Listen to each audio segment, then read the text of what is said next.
And I'm going to invite, yes, some people have already written in the chat bar. Please do. If you want to write in there who you are and what your organisation is, there are people here who would welcome that. So please go ahead.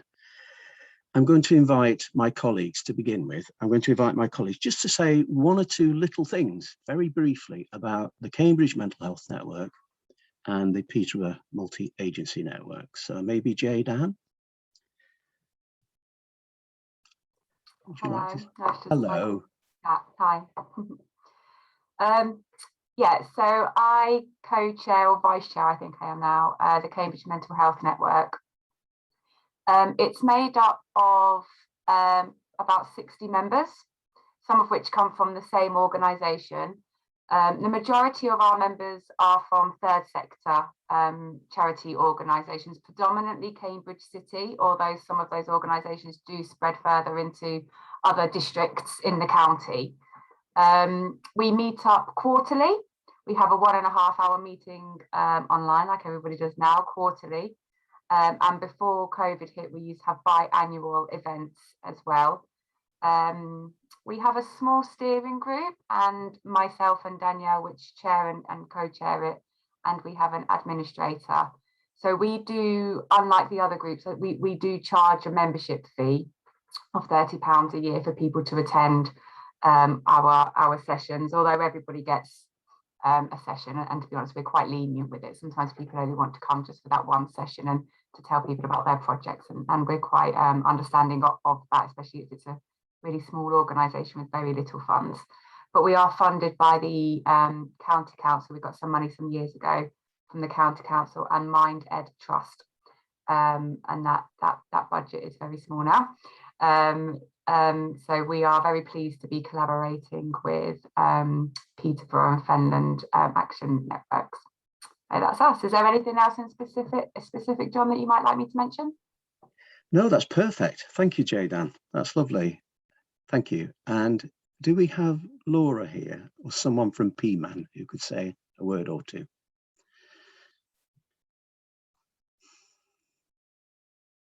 Maybe Laura's not here.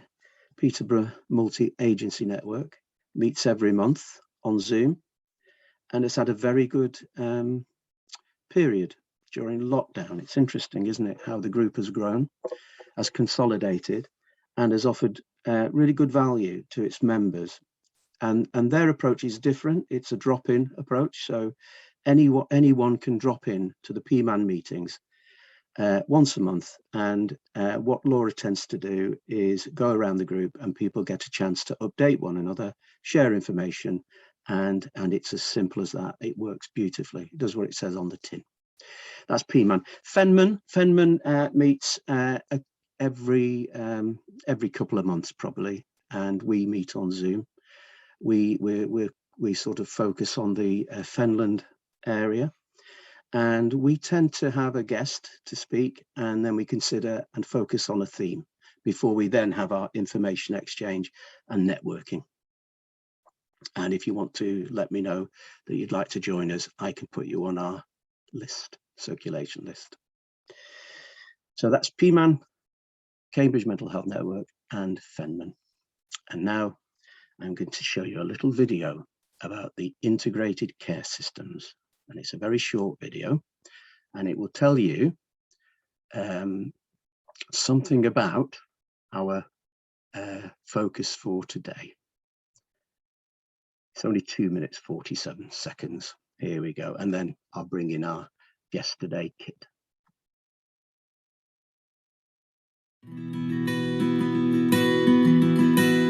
What if there was a way to help people get the care and support they need without having to overcome the barriers that exist between the different parts of our health and care system? For example, between health and social care. What can we change so that our health and care system becomes even better at helping us all to stay healthy? This might mean health and care professionals acting earlier to prevent illness and working in partnership with other sectors to tackle some of the causes of ill health. For example, poor housing or unemployment. Access to joined-up care and support has been a challenge for many years. One of the lessons from COVID-19 is that people need support that is joined up across local councils, the NHS, and voluntary and community organisations. Our best outcomes have happened when organisations have collaborated, sharing resources and making decisions quickly to provide the support that local people need. Deeper collaboration between the NHS and local councils is already becoming a reality across many parts of England. We are creating 42 health and care systems across the country, known as Integrated Care Systems. They bring together professionals from a broad range of organisations to find and deliver the best way to support people in their local communities. They are joining up budgets, which means they can invest in services to meet the specific needs of the places they serve. Practical improvements have been made to people's lives, thanks to more convenient and personalised care and closer coordination of different services. During the COVID-19 pandemic, GPs, councils and charities joined forces to help quickly identify and support those at greater risk from the virus. People sleeping rough were given good accommodation with care and support around the clock.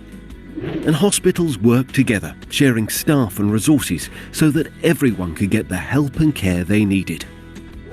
Integrated care systems will embed collaboration and help the NHS and local councils respond to the challenges we face beyond COVID. We want to make them as strong and effective as possible in every part of England. As needs change, with more people living into older age and with long-term conditions, we will need to continue to adapt the way we organise care. And by working as partners with a shared ambition to help our communities thrive, we achieve the best for everyone. Yeah, so I'll get that back. So the shared ambition to help our communities thrive. We achieve the best for everyone.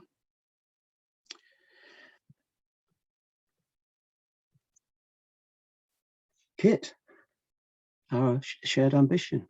Could we hear a little bit more about integrated care systems and how it's going? Over to you. Of course. Thank you, John. And hello, everyone. And really grateful to have the time to come and talk with you and just to share where we're up to and to hear some of your thoughts and feedback and also how we can build that into the next steps.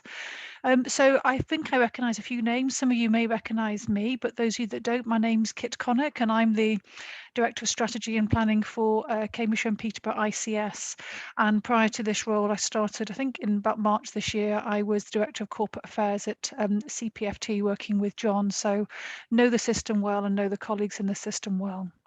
So I have a presentation that I want to share.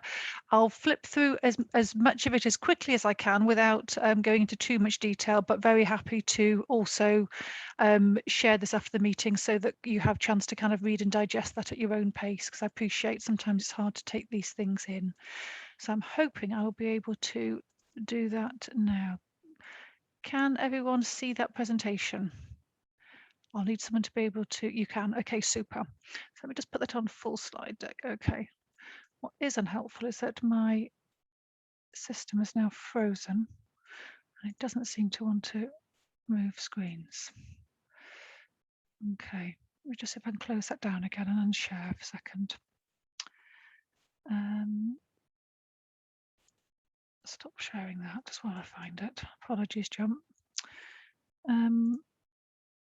So whilst I just do that, so I'll just talk a little bit whilst I'm finding that document again and try and reload that. It seems to have crashed. We're at a real pace of change at the moment in our ICS because you may have seen an announcement earlier this week. We've now announced our CEO, our designate CEO, Jan Thomas, has been appointed as the new CEO for ICS. And we also have had our new designate chair announced as well, who is John O'Brien, who's come from outside of our system. But essentially what that means now is that we're in a position that we can really start to move at pace with our aspirations and start that appointment process. So I shall see if I can share this. Can people see that now? Is that working? Yeah. Okay, super. Right. Okay, and stop freezing. So In terms of, I'll look at my other screen. I am looking at you, but it's just that my presentation is on a second screen.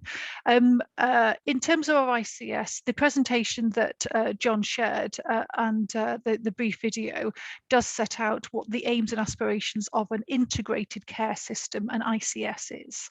And there's 42 of these integrated care systems across the whole of the country, and ours across this system covers the whole of Cambridgeshire and Sorry to Peterborough. interrupt, Kit. I think Yep. your screen sharing's got a bit funny. It looks like we can see quite a few of your emails, not just your presentation. That's no good. Let me just drop that down. It's Yeah, because I've you've come moved back. it. How's that? Yeah. It's because I had, there we go. you How's go. that? That's better. Yeah. We'll get there. Thank you. And thank you. No one wants to see my emails unless you fancy taking the work on. Okay. So what we are trying to do is set up an approach. When we talk about how our ICS will be different, you'll all know that the way that the healthcare system works with the community health and social care and also primary care networks. And sometimes, as you can see in that diagram, that people fall between the gaps in there. And we really want to make sure we have a far more integrated approach and that partnership working and shared ambition. So if I come to our integrated care system, it looks a little like this. You'll see here that the map sets out the whole of the population of Cambridgeshire and Peterborough, approximately just under 1 million, and it's split into two places. The North Integrated Care Partnership, or the North Place, has just under 600,000, and the South has just over 400,000. And those two places are focused around the two major acute trusts within our system. On the map as well, you'll see all the other organisations that are involved within our integrated care system, and it is a true integration, that it's across health and social care, voluntary sector, ambulance trust, the district councils, local authorities, and the obviously CPFT is the mental health and LD provider. So what we're really trying to get across is that whilst currently in the NHS we work with each other, we aren't integrated in the sense of having their single governance and that approach and the alignment of aims and understanding, and sometimes that can get in the way of service delivery. So really what we have to think about with an ICS of what will it mean? What will this new governance structure help and support us with? And ultimately, we want it to benefit the patients and the communities we serve.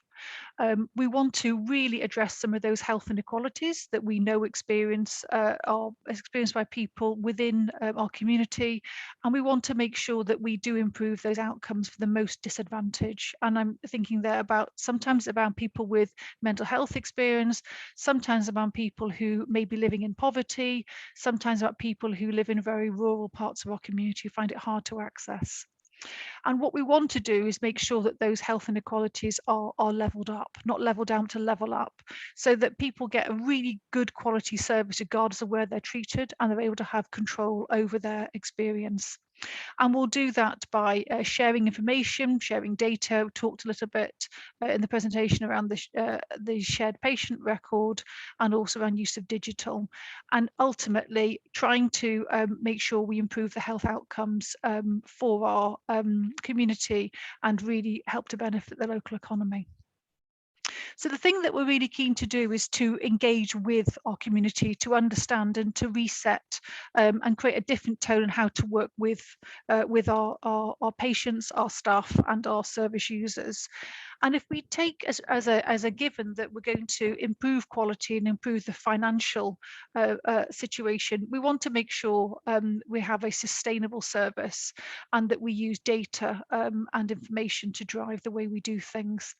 And so here we've just set out 5 high-level things that we want to achieve as an integrated care system. So we want to basically have a different conversation with those people who live in Cambridge and Peterborough and who use our services. We know it's hugely important that we need to work with the voluntary sector in our community and district and local councils to help create and establish our system as an anchor system. And this may be a term you've already heard or may not. But in essence, we believe we have a real really important part to play for those people who live across Cambridgeshire and Peterborough. I think the latest stat is that 1 in 25 of our community actually work in the NHS. Therefore, we are one of the largest employers and can really make a difference within each area that people live in.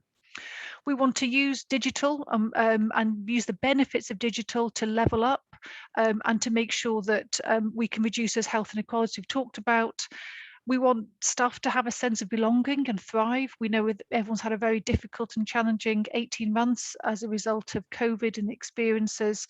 And we know we've got to reset that and make sure that the NHS and our organisations give a sense of belonging. And then finally, and really importantly, we know we've got to make sure that we bring clinical and professional leadership at the heart of our decisions making, so that those people who provide care are also part of the decision alongside our communities and alongside patients and service users to help inform the way we do things. So what that's led to is 5 key strategic aims on the left-hand side. I've talked about this already, about reducing health inequalities, creating a system of opportunity where people can live their life to their very best throughout their life.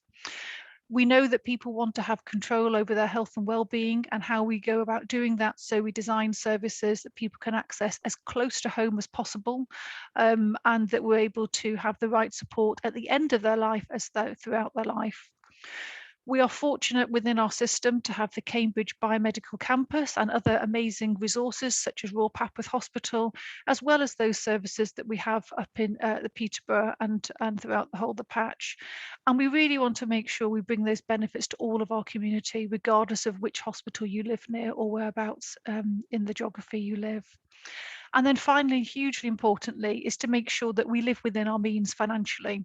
So we know we've got some very difficult decisions to make financially, what we can afford, and how do we use that money wisely so that it benefits the residents, and also being sustainable, whether that's through a green plan and making sure that we have a sustainable delivery for our system. Oops. Okay, so I seem to have lost a slide here. So essentially what our ICS is made up of is an integrated care board and an integrated partnership. And what you can see here is the way that is set out in terms of the ICB is the NHS organisation. It's the statutory body and has all the requirements for delivering the functions that the NHS is accountable for. And the Integrated Care Partnership, the ICP, is the committee that involves the wider communities. That's the NHS, it's the local authority, the community partners that we're already working closely with. And there's a really key relationship between those wider partners with the patients and public, and the third sector with the health and wellbeing boards that are already in place. And together between the ICB and the ICP, that makes up the ICS. So apologies for all the NHS acronyms, but we're trying to help people make sense of that. And you can see at the heart of here the core purpose about what we're here to do collectively, and how we will make that difference, and how we will set that direction and manage those plans and priorities and hold ourselves and each other to account. So I've mentioned a little bit about what we're trying to achieve. We have at the moment within our system, the health providers that you will be aware of, with Cambridgeshire and Peterborough Foundation Trust, with Adam Brooks, with Royal Papworth, and those organisations will remain in existence. But what we want to do is to develop the way in which we collaborate and work with each other. So under our Integrated Care Board, the ICB there, we have developed delivery structures called accountable business units, of which there are 6.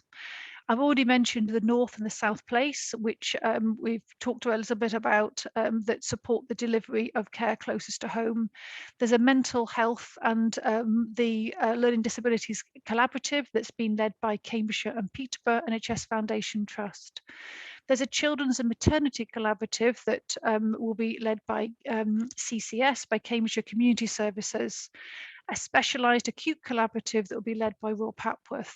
And then the strategic commissioning function will provide the support in terms of health inequalities data, strategy and planning, population health analytics, and will really be the powerhouse of information and intelligence that supports good decision making and can make recommendations to the Integrated Care Board. So if this is the future, we need to think about how we get there in a safe and managed way. We're not expecting when the ICS and the ICB is formed on the 1st of April that all this happens overnight. So we are expecting that we would transition this over a longer period of time, over the next 12 to 18 months. And work has already started on this to think about how we use a process called the Most Capable Provider Framework, which is a governance process that will take us on that journey and that transition of the functions and responsibilities to this new structure. And this will also link in with the existing NHS structure that you will be aware and familiar with. So if we're going to do this and we're going to go on this important journey, what's important for us is the way we do it. And what we are seeking to do is to sign up to, and we've got this sign and from all the partner organisations to a leadership compact. And that's really important about having that trust and the transparency and the support and the accountability we need to have, both to hold others to account, but to be held to account ourselves. And I mentioned earlier, we have some very challenging decisions that we need to make around what we can afford to provide in terms of services, what we need to prioritise, how do we move functions from one part of the NHS to the other, and how do we integrate our approach with local authority and deliver those services close to where people live. So that involves really strong binding relationships between all the organisations. We've also got to align the governance, the way we do things. And already we've had a really positive workshop earlier in October about making sure we can align the plan across health and care with those two statutory committees of the Health and Wellbeing Boards and the Integrated Care Partnership. And what we want to do is focus on 4 very high level priorities to work on together over the next 2 to 3 years. And we've set those out below. And one is around young people, so that they are ready for the next phase of their lives, whether they are entering or leaving education. And that's in the broadest sense possible, about their health, their education, where they live, the support they have. We want to create an environment where people have the opportunity to be as healthy as they can be. And again, that could be around housing and reducing poverty. It could be about the communities they live in, the support they have available to them, the resources that are there for them to access, the transport systems. And then another really critical area that cuts across all the other 3 is around improving people's mental health and general well-being, because we know that you don't enjoy good physical health without good mental health and vice versa. So how do we encourage early intervention and prevention measures through the broader sense for our communities to facilitate that? And in terms of taking our staff and our organisations, respective organisations on this journey, what we're trying to set out is a very clear roadmap. So there's a significant amount of change that needs to take place. And we recognise that it's complex, there's a lot to do, there's a lot to be delivered. And we've also got some very strong and high level ambitions. And so we want to set out our aims, our strategic objectives. And so here you can see that our vision, we want to work together to improve the health and well-being of our local people. We've got 5 key strategic objectives set out there, and we're really articulating what it means to be an anchor system that really does enhance the social value for the people that we serve and for the staff who work within our organisations now and potentially in the future. And you may have heard through other meetings you attend about the one workforce.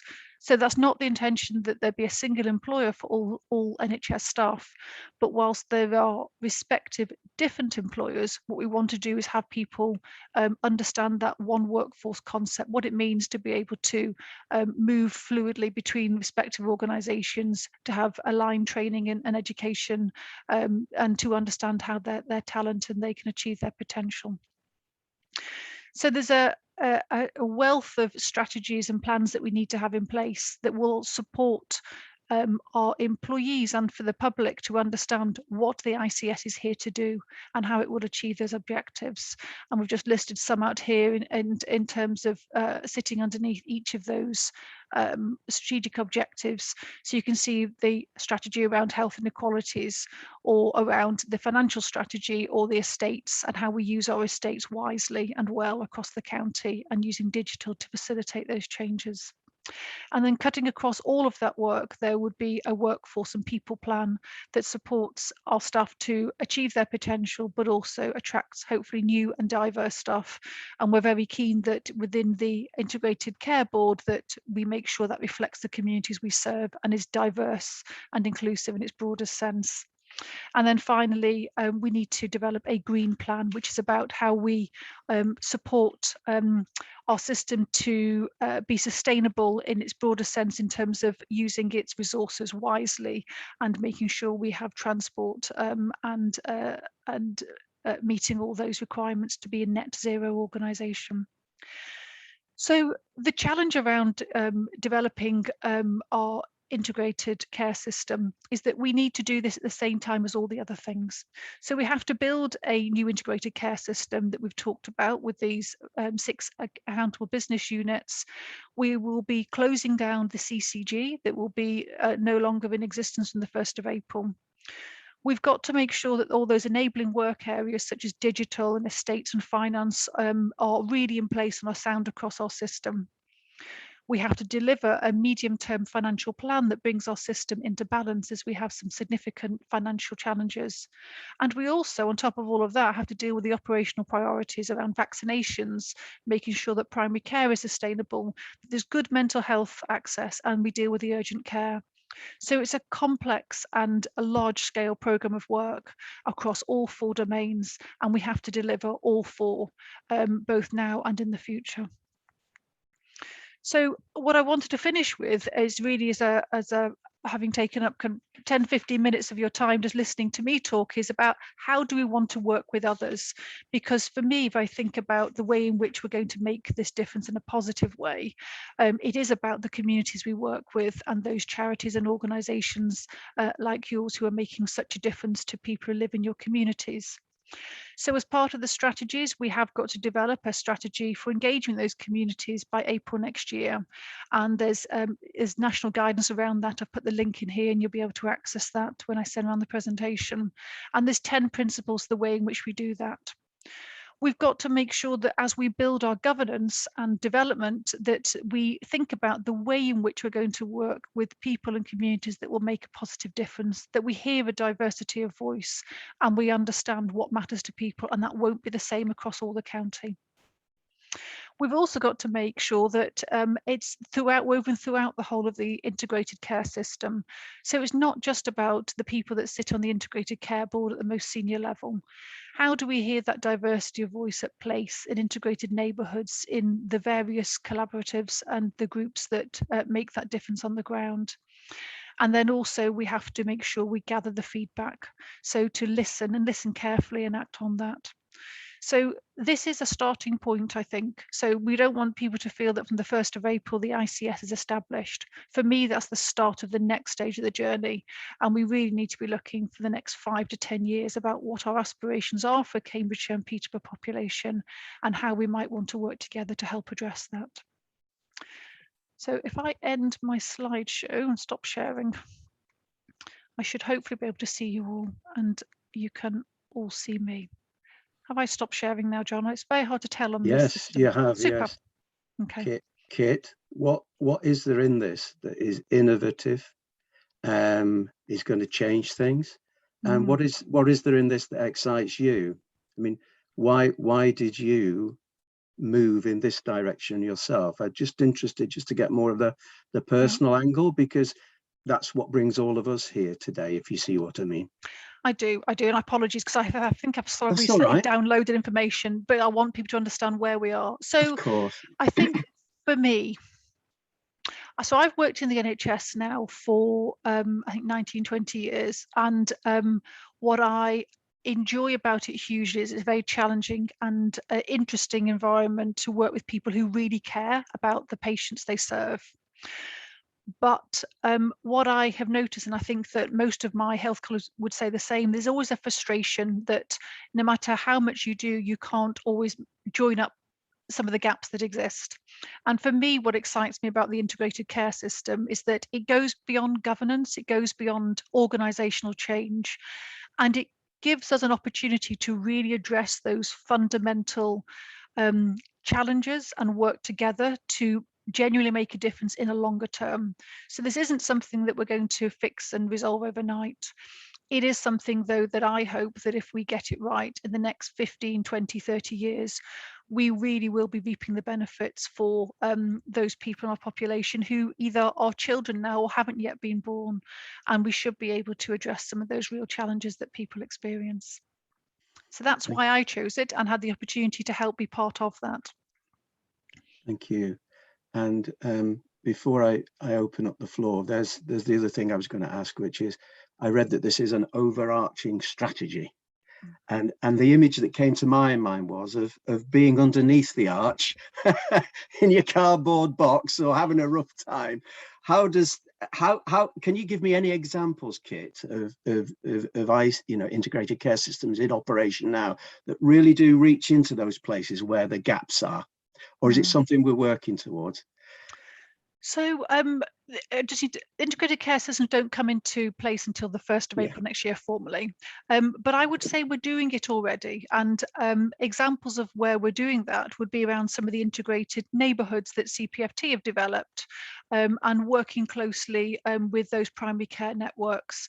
I think that I think there's more to be done, and we need to move at pace with that and be more ambitious about what we want to achieve, would be my sense for our system. But I think the work has started, but what we need to do is help everyone to lift up and see what our overarching ambitions are so that we can really push towards that and understand that we can do more, go faster, and achieve more. Thanks very much, Kit.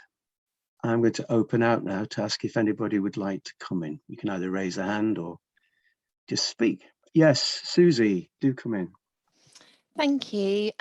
Kit, the question I wanted to ask you was this. I went to an online webinar or something quite a while ago about ICSs, and I raised the question of, is this going to be a chance for the voluntary sector to be more involved? And it was a national event, and this incredibly knowledgeable academic went, well, yes, there's always a challenge of the voluntary sector being the end provider at a long NHS complex chain.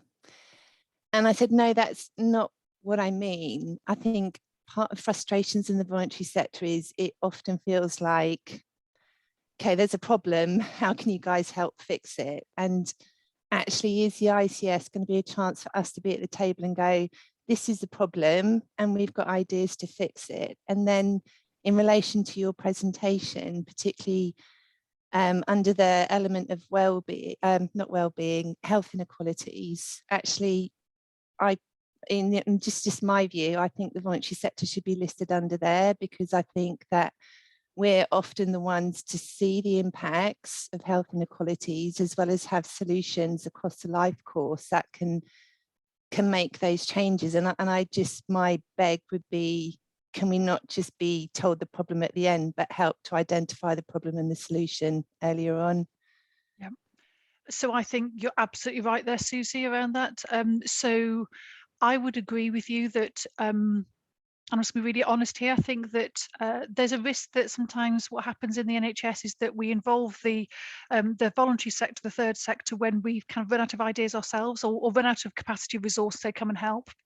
And actually, I think you're right that if we involve the voluntary sector earlier on, actually you can help prevent some of those issues arising, and we understand how best to provide those functions and those services. I also think as well that, just being really frank, that what in the NHS we have enormous budgets and they have to stretch across an enormous provision, and sometimes we look at some of those budgets and think we can't deliver that, but actually budgets that we might look at and think, well, it's not going to go far enough to be able to deliver those costs. The voluntary sector could do a huge amount with that, and we need to use that more. In terms of how we can resource and the way in which we deliver services. I think the other aspect that around the ICS is, I would say that we need to make sure that we involve the third sector throughout the whole of the ICS. So I've talked a little bit about the Integrated Care Partnership, and we would expect the voluntary sector to have seats at that partnership board. But again, also at place level. At the moment, Julie Farrow is the link, of course, on our Integrated Care Partnership. But we need to make sure that the voluntary sector is really closely linked and working with district councils and with the provider organisations at place and integrated neighbourhood teams, as you've said, because you understand the problems sometimes better and look at it through a more holistic lens rather than just looking at it through a health lens or through a care lens, and you see that the whole person. And I think there's so much there, rich data and experience that actually we don't always take into account, and we need to. And that then is what we need to be able to gather and feed into some of the decision making, and make sure that we do hear that that voice of the people, whether that's directly through service user groups or through the voluntary sector as well. So I would be with you on that one and agree that we need to, this is a chance, I think, to reset the way we do things. And so it's not an afterthought, it's involved right at the start of that design. Thank you, Kit. Now we've got Kate, and then following Kate, we've got Jade. So Kate, do please come in. Hi, yeah, that was a really interesting presentation, and I enjoyed understanding more about what's going on. But I think something critical that's missing perhaps from the thinking with regard to the voluntary sector's place within this is the fact that the voluntary sector, it feels to me, is still not yet fully respected and appreciated for the floodgates that they are actually holding back a potential really big flow of people through to statutory services. I don't think that's recognised or understood. Often when we get referrals from the NHS, we already know those patients stroke clients. We've already worked with them. We have a holistic view of what's going on in their lives. And by working with them, we're trying to prevent them accessing statutory services and support them to manage their life circumstances. And I think really it's not fully recognised by the NHS, the quality and the quantity of work that we do day in, day out to hold back a huge volume of referrals into statutory services. So I don't think we're referred to as a last ditch. I think we're already there before they've even got as far as the NHS quite often. And why do you think that is? Okay, I suppose that I'd be curious to think, because why is it you think that isn't recognised, given the amount of work and the amount of organisations that support in that voluntary sector space? What's the barrier that we need to address in the health, I suppose? Well, it's the question I'm asking. Well, I think one of the key things, sort of anecdotally, that I would suggest is an issue with primary care is the volume of work that clinicians have and their lack of capacity to actually absorb the fact that there is this going on here and this could be of huge value. And I think actually even within their own practices is not full appreciation of what some of their, for example, social prescribers might be able to do, or the fact that they're there really to support, you know, and we're all here to support one another. But I just think there's a lack of knowledge and understanding and appreciation that would make the whole dynamic more viable. Thank you. JadeAnne. Thanks, Kate. Mine was a bit of an extension, and in fact Kate touched on it quite a lot, and an extension of what Susie was talking about the third sector essentially having underpinned the NHS for years. And as Kate pointed out, you know, a lot of the beneficiaries that we work with, you know, we've known in all our organisations for a long time, and try to actually reduce the capacity on the NHS, and have huge amount of respect for the NHS for what they're doing, but understand their resources and their limitations. And it feels like it doesn't feel like that is reciprocated to the third sector. I always feel like the third sector and the voluntary sectors and charities are kind of seen as a oh well, they'll do it anyway because they're desperate for it, and that's just not the case. You know, I mean, what third sector are desperate for is funding and acknowledgement. And so even when we got the social prescribing link workers in post, I mean, that was great because that started to kind of address this kind of parity of esteem with the NHS when you ask, you know, what might the issues be? And I think sometimes NHS has very much been kind of embedded in physical, you know, physical support and maybe not the holistic, that, you know, the housing, the social connections, the loneliness, all the things now which I think the majority of us know in this room, you know, really do, you know, change people's mental well-being and their physical well-being. But I feel like historically that hasn't really been a conversation that's been at the table, and, you know, in the NHS. And so social prescribers have come in and they see the value in these in the third sector. But the third sector still aren't really getting much money for it. So if you're scrapping along for funding and you're inundated, and I mean, you'd probably only have to ask 3 or 4 people in this room what it's, you know, what their level of referral rate is based on what they can actually deal with. I think a lot of people are struggling to manage to work with people for the longevity of the time that those people would need it. And it feels like social prescribers have some kind of opened the floodgates, which is great because it means GP practice are starting to think about their patients more holistically. But again, there isn't that kind of mutual two-way respect and support. It still feels like, oh, the third sector will just pick that up and do the support. And can we have your social impact framework, by the way, to show how much you've saved the NHS? You know, it just doesn't feel very two-way at the moment. So I'd be keen on learning a little bit more about how, you know, what that conversation looks like in real terms. Like, what does integrated look like as opposed to relying on third sector?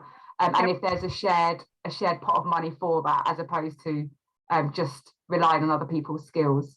Yeah.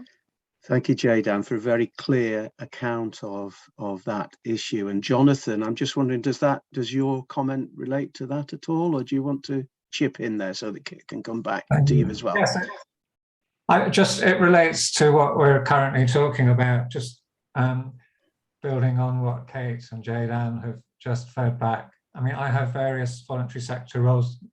This morning, I had a meeting with people funded by the NHS trying to, let's say, solve a problem around better care for older people.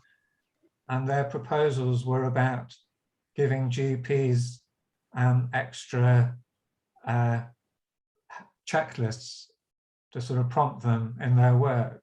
And for me, I was sort of disappointed that was the proposal, because it was people tend to assume if the problem is in one place, the solution is also in that same place. Like, and I've worked for the NHS for many years, so I'm speaking as someone who's devoted to the NHS, but people can be inward looking at themselves to solve a problem. The voluntary sector is very often the best way forward. Rather, I was horrified at the idea of GPs just having another checklist to complete. The voluntary sector is under massive pressure, but also the voluntary sector ideally has a huge amount more potential if you think of it about communities being supported to help each other. So I'm really just building on what my colleagues have said to stress, you know, let's look collectively at where we can find solutions, and back the voluntary sector to do a huge amount, recognizing that the funding is always part of that, of what's required. So yeah, thanks very much. Thank you. Any thoughts on that, Kit, what we're hearing? So I suppose the things that I'm hearing so far is around it's about culture, isn't it, to some degree? So something's about the way in which we have respect for the roles that each party has to play within the future ICS.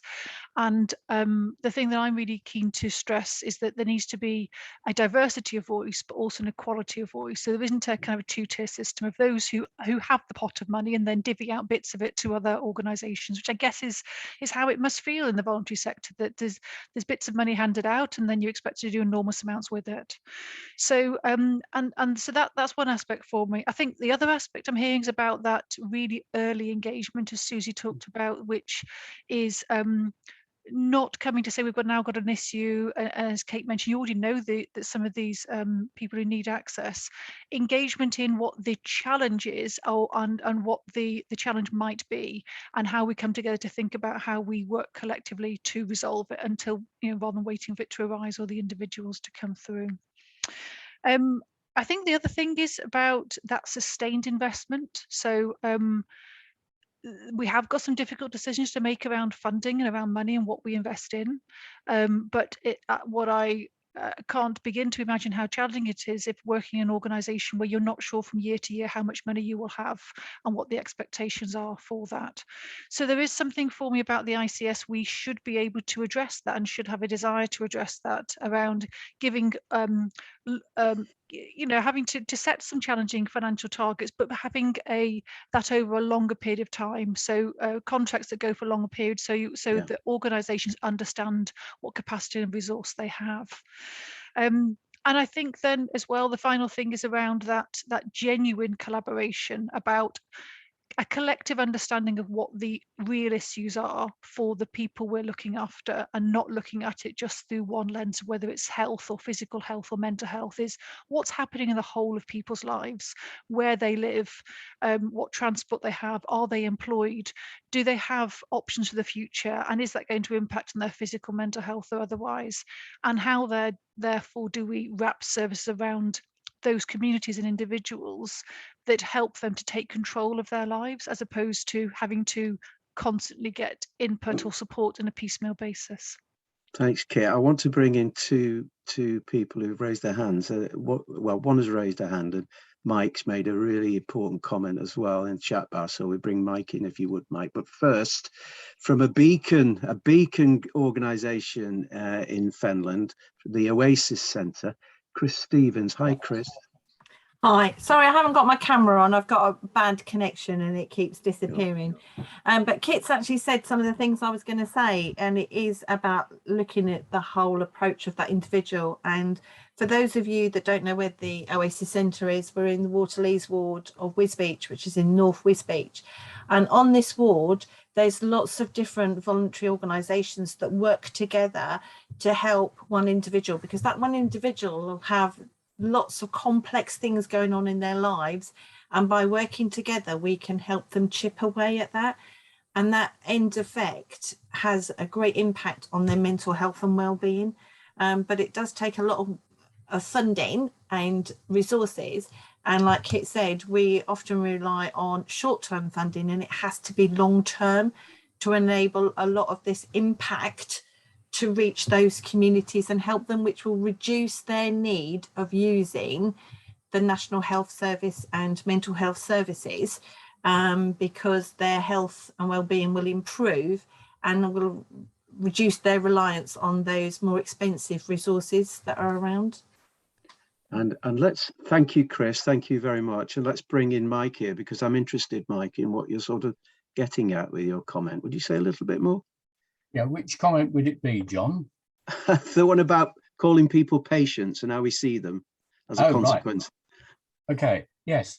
Yes, it's very much about the NHS as I see it, and I'm a former governor of a hospital, is the bit about that everything that happens is predicated upon the patient, that is the resident who's not very well, in need of care and support, is able to manage themselves. That is to ask for help, to organise appointments, to talk to the different agencies if they're lucky enough to get the support, and to make the changes known.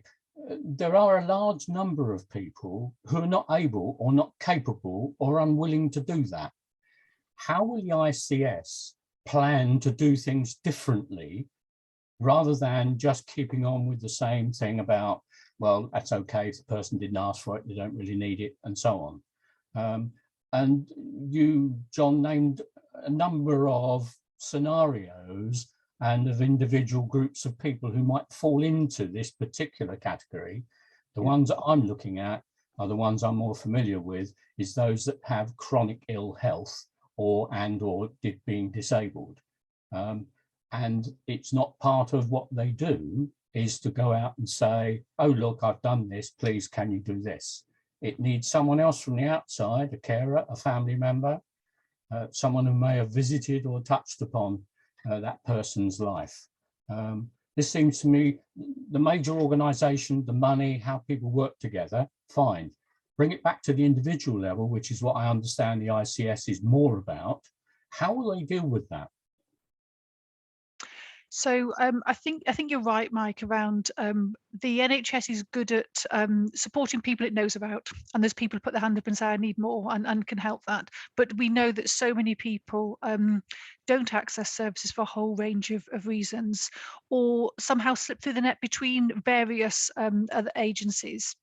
So I would say that actually it's not the ICS per se, and this whole large scale the large organisation as such, or it's more thinking about what are those smaller communities. So how do we identify those people? So data is really important. So how do we understand who may be attending hospital on a frequent basis, who may be in receipt of additional support, and how do we join up that data and that intelligence to identify where there are high pockets of either need now or need in the future. So really making sure we build that. I think the other thing is to really, if I'm really honest, is to listen to people like yourself and other colleagues in the voluntary sector who will know who those individuals and who those communities are. And again, I think that the other aspect is working with district councils who we know through COVID really know the communities they serve and have a far better understanding of some of the needs of the demographics of those communities and those pockets. And I think the more we can start to adapt the way in which we deliver services to a smaller geography and to really focus on the needs of the residents within that geography, not saying they're all the same and people have different needs, then I think we're going to get a greater granularity of offer and be able to adapt that for those either potential patients or people who we want to prevent becoming patients sometimes because we want to help them not become unwell. And then I also think there's something about there is an opportunity for us to use digital. So we recognise it's not a one size fits all. Not everybody is fortunate as we are to have a computer in our home, to be able to navigate that, to be able to do that. But many people will have some sort of technology that we can use and adapt, whether that's using online self-help mechanism, they can have community chat, they can do those things, and how we can use the digital innovation to really support people to stay well and to understand what it is, what interventions they might need to stay well. But I suppose I'd open this up to the group to say, what would you recommend? What are the things that we're missing now? As you say, we don't want to bake that in if it's not working. How do we do something different that we really will address the issue? So I'd be really welcome to hear feedback and suggestions around that. Thank you, Kit. We've got a couple of minutes. Some people have had to leave, but